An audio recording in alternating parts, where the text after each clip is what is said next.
はい、皆さんこんにちは。今日は2月25日なので、もう2月も終わりなんですよね。ポッドキャストも久しぶりに収録をしているんですが、久しぶりなので最近のことだったり、それに関連して今日はパソコンの話をしようかなとは思ってます。この間、ポッドキャストでも話したんだけど、求人、一緒に働いてくれる人を随時募集しているんですが、お友達が働いてくれることになりまして、週1でここまで来てくれて、あとは在宅で働いていただけるということですごい嬉しいんだけど、で、その時に、その友達からパソコンを買うっていうことで、すごいですよね。そうやって言ってくれて嬉しいんだけど、パソコン持ってるらしいんだけど、やっぱ普段使わないからもう古い。結構ね、多いですよね、そういう方。私なんかはもうパソコン毎日何時間触るんだっていうぐらい、そんな生活を何年もしてるので、パソコンがないと何もできないんだけど、一般的にはやっぱそんなパソコンなくても生活ってできるからね。っていう形で、MacBook を買おうとしてたんだけど、Windows の方がいいのかなとか、そういう感じでこの間相談されて、結論 MacBook を買ったんだけど、そういうのについてお話ししたいなと思います。最近はね、引っ越しして1ヶ月経ちましたね。ようやく段ボールも残り1つかな。本が入ってる段ボールがまだありまして、それを別の部屋に置こうかなと思って、重いんでね、全然できてないんだけど、結構綺麗になりました。で、家の周りにシェアラウンジ、シェアオフィスとかも2軒あるので、そこでもね、一緒に誰かと仕事ができるんじゃないかなとは思ってます。っていう感じで、まだ Wi-Fi がですね、唯一工事が終わってないというか、もともと今1ギガの光回線は引いてあって、それを使ってるんだけど、1ギガはね、一般的にはそれで問題ないとは思うんだけど、やっぱり重たいデータをね、よくアップロードしたりダウンロードする私にとっては、あとはよくゲームをするので、ちょっと1ギガの光回線は厳しいんですよね。家族もこの回線つないでるんで、みんなでつなぐとやっぱ遅くなるっていうことで、10ギガに増設をするんだけど、10ギガってね、やっぱり一般家庭であんまりないんですよ。10ギガ使うところって。だから、工事すればそれは可能なんだけども、その工事がね、結構スムーズにいけると思ったら、できるはできるんだけど、1、2ヶ月やっぱりかかるんですね。なんか私からしたらさ、1ヶ月でも早くやってくれたら、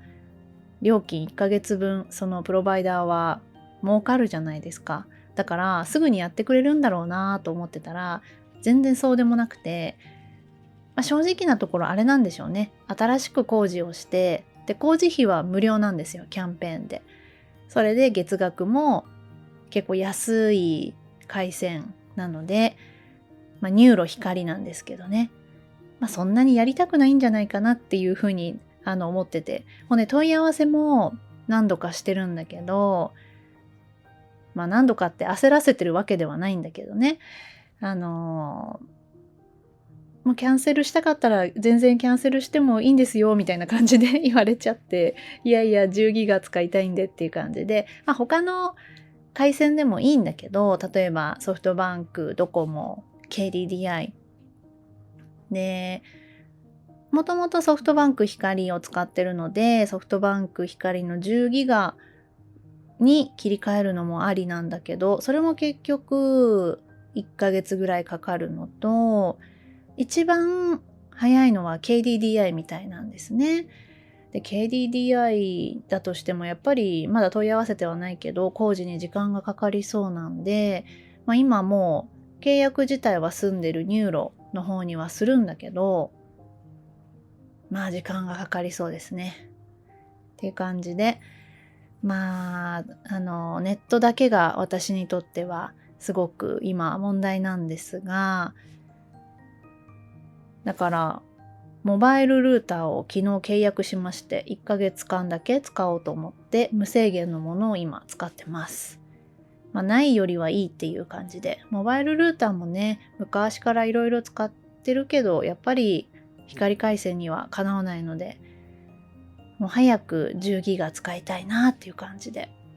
で、多分もう10ギガにしないとゲームもサクサクできないんで、結局ストレスになるんで、またゲームも我慢です。なんかね、私ゲーム壊れたりとか、なんかいろいろあって、やりたい時にできないんですよね。このゲーミング PC の方がね。まあ、スマホゲームはいつでもできるんだけど。はい。まあ、っていうのが近況ですかね。まあ、いろいろ手続きは終わったりして、っていう感じです。はい。でね、まあ、パソコンについてお話ししようかなと思うんですが、まあ、どうでしょう。皆さんもパソコンを持ってる人、MacBook なのか Windows なのかとかいろいろあると思うんだけど、主にそのどちらかですよね。Chromebook とかそういうのもあったりするんだけど、ほとんどが会社で使うのは Windows じゃないかなとは思います。私も会社ではずっと Windows を使ってきてるし、で自分の PC は副業を始めてから MacBook かな。それまでは私も家の PC も Windows を使ってました。ということで、やっぱりね、よくどっちがいいのとか、MacBook の中でもどれがいいのとか、その他おすすめのものありますかって結構聞かれるんだけど、結論ね、ほんと人によるっていう感じで、私みたいな仕事をするんだったら、やっぱり MacBook がおすすめです。ただ、MacBook は今は20万から30万しますよね。いろいろメモリとか容量とか、カスタマイズすると、40万近くかかるとは思います。私も去年買った MacBook Pro はメモリが忘れちゃったな、24だったかな。で、32万です。で、その前、今も使ってるんだけど、MacBook Air メモリ8ギガのものは20何万だったかな。はい。それを今両方使ってます。で、やっぱり、クリエイティブな作業をする方っていうのは MacBook の方が長年サクサク動くし、正直容量は別に少なくてもいいと思うんです、端末の。なぜならクラウドにも保存できるし、外付けのハードディスクっていうのをつないでできるので、動画編集を仕事にしてる人っていうのはね、やっぱり今って、カメラの性能も良くって iPhone もね、データが重いので、端末に全部入れとくっていう人はなかなかいないと思うので、そこはもう別のディスクに保存する。で、MacBook のいいところね、セキュリティソフトもいらないし、そのままもう立ち上げたらすぐ使えると思います。ただ、Office が使えないんですよね。使おうと思えば使うことはできるんだけど、Office っていうのは Microsoft の Word、Excel、PowerPoint とかですよね。ただ、Google のスプレッドシートとかドキュメントで代用はできるし、そっちの方でやり取りすることがやっぱり多いですね。ただ会社となると Windows の PC でその共有フォルダでそういうのをねみんなで共有しながら見てる人もいると思うんだけど、私は副業とかフリーランスになってからはもうワードとかは全然使わないですね。たまにワードとかでいただくこともあるんだけど、クラウドでも開けるのでね。で、やっぱり私はiPhone も何台か持ってるのと iPad と MacBook も何台かあって、それが全部AirDrop でデータとか共有できるのがやっぱとってもいいなと思うのと、iPhone でコピーしたものがそのまま MacBook でペーストを押すとテキストが貼れるっていうのがあるので、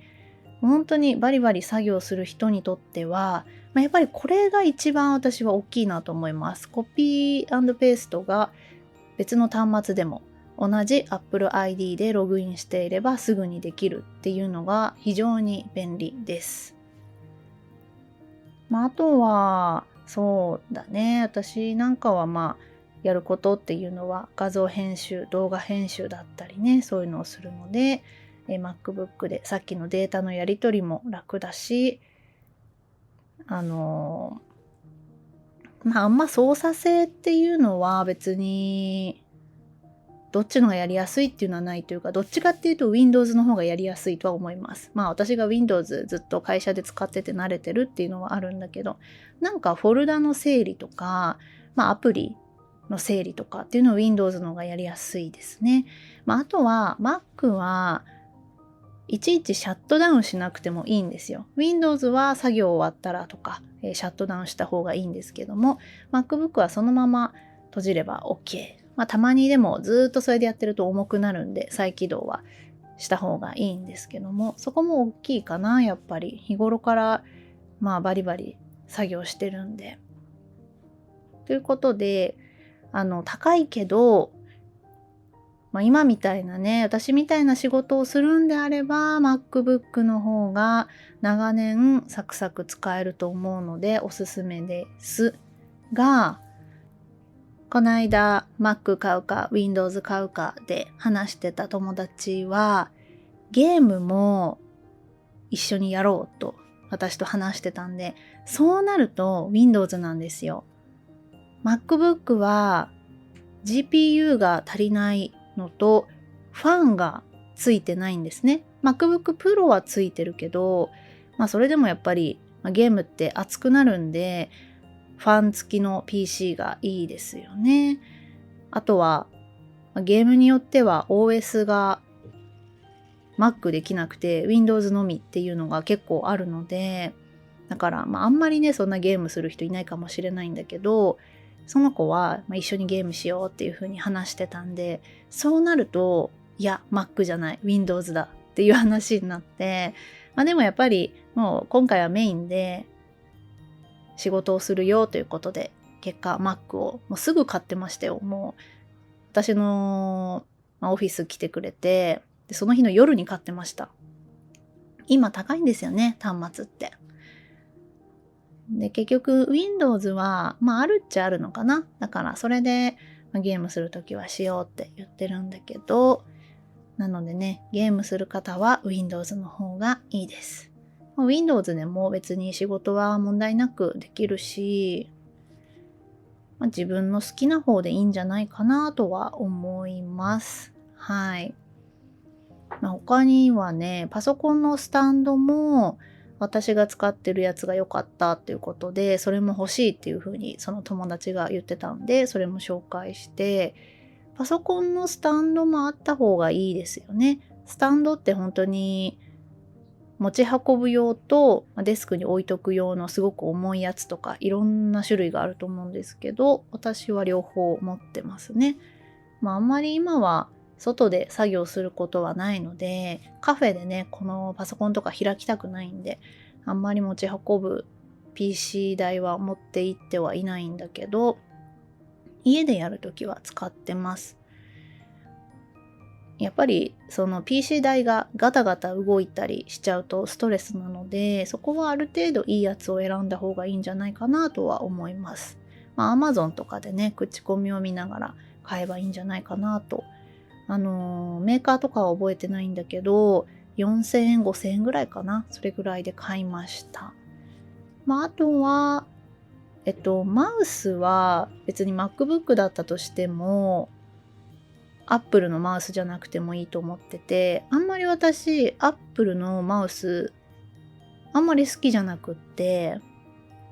別のを使ってます。基本はでもマウス使わずにタッチパッドでやるようにしてるんだけど、たまにマウスあった方が良かったりするんでね。あとはモニターですかね。モニターは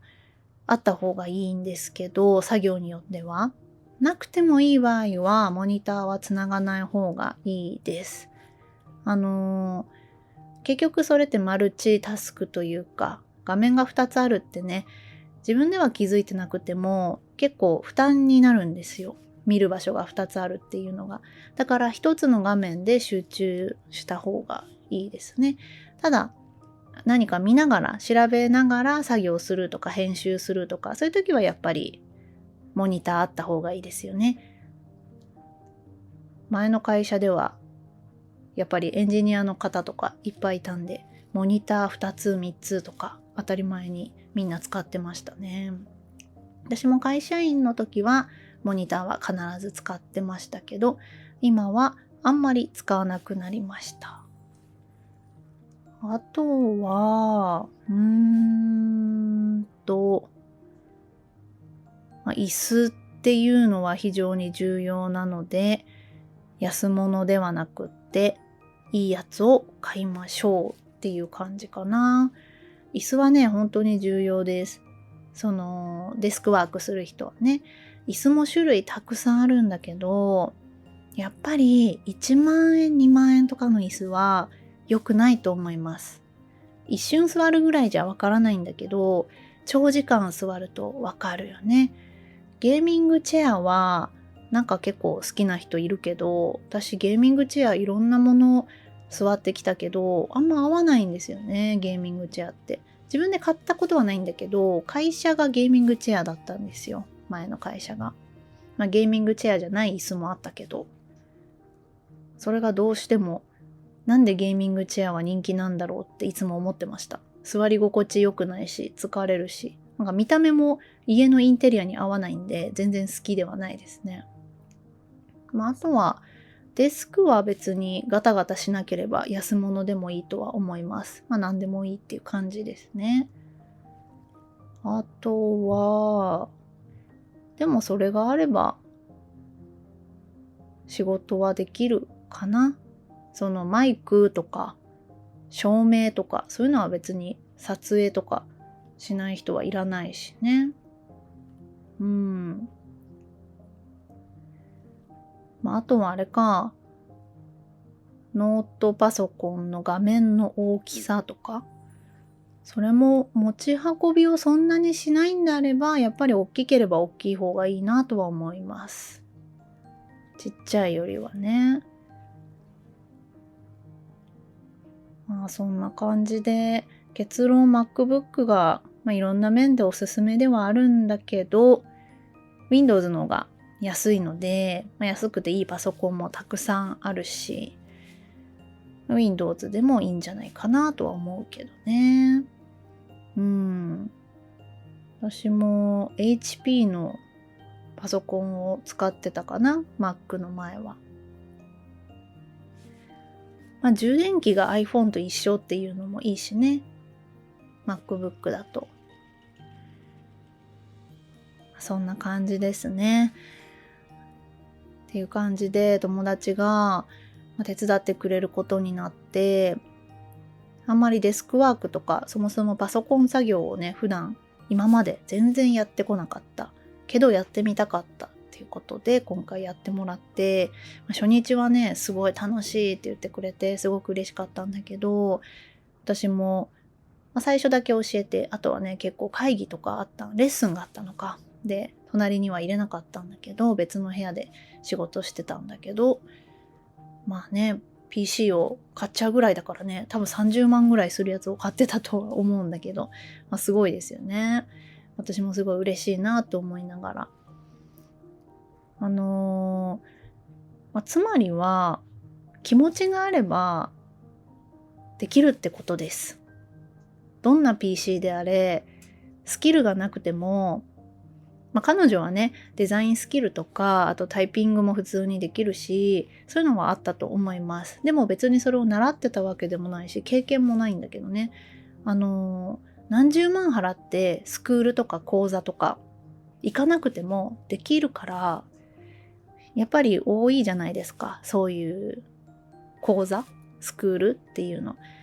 否定はしないんだけどね。それやることによってより早くスキル習得できるかもしれないし、頑張ろうっていうね、覚悟にもなるし、そういう一緒に頑張れる仲間もできると思うから、メリットももちろんあるんだけど、例えば50万とか、30万とかもあるのかな、100万とかもありますよね。それを払って勉強して、まずじゃあ100万払っちゃったら100万稼がないと利益ゼロですよね。100万ようやく稼いだって言っても、それ稼いだっていうか100万払った分を取り戻しただけみたいな。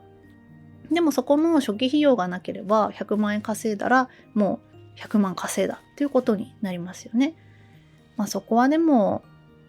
その人次第なのかな。そういうところが合ってる人もいるだろうしね。でも私もそうだし、一緒に仕事をねしてくれてる方は、私は教えながら、働きながら、スキルを習得してもらってっていう感じでやってて、それが一番いいと思うんだけどね。やっぱそこを無料でやってもらってとか、そういうのは良くないと思うんで、時間を切り売りしてくれてるから、もちろんスキルも実績もない状態でいきなり高単価でお仕事を渡すっていうのは、こちらも修正とか指示出しとかそういう時間も使うから、それはそのお仕事を渡す側にとっては良くないかもしれないんだけど、でも時間を使ってもらってるからね、そこはちゃんとやった方がいいですよね。私もそんなパソコンとか知識がすごくあるわけではないんだけども、結構ね、回線とか、SIM カードとか端末とかそういう仕事もずっとしてたし、単純に好きなんですよね、そういうのが。だから迷ってる人とかいたらお気軽に相談していただけたらね、アドバイスしたいと思います。